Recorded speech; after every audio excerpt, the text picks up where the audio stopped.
So this is a 500-piece puzzle from Buffalo Botanicals.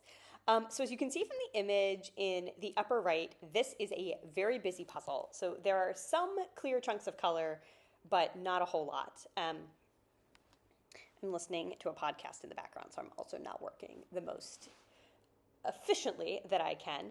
I decided to start with the border just because I knew it was going to be busy, and there were several chunks of similar colors. You can see there's several chunks of like reds and pinks. So I didn't believe that I could really effectively kind of grab those bits and work on them first. I thought the border would help me see kind of what I was working with and then be able to work out from there. So now what you can see is I'm starting to do a little bit of color sorting actually inside the frame. And then as I've sorted colors, starting to build little chunks. So I've got some yellows going. I've got some of this pink.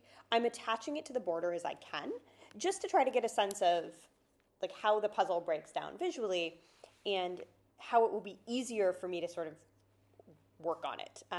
One of the things I try to do with busy puzzles is split it up into chunks so that the chunks feel more manageable. And even if a lot of the chunks look very similar, I can sometimes see small color differences or small pattern differences that will make it easier to fill in one chunk at a time. So that is what I'm trying to do here, not very successfully. So we're about 50 minutes in and I've got, maybe a third of the puzzle done. So I'm now moving on to some of the darker colored bits and trying to fill those out towards the bottom.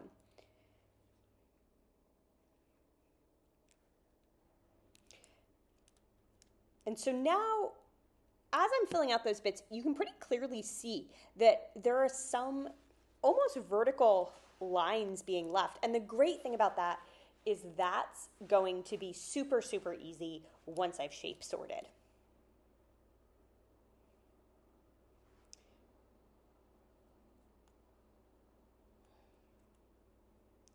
So yep, now you can see that I have gotten a lot more done. And so I'm now in a position where I can start opportunistically shape sorting it. There we go. And here it is.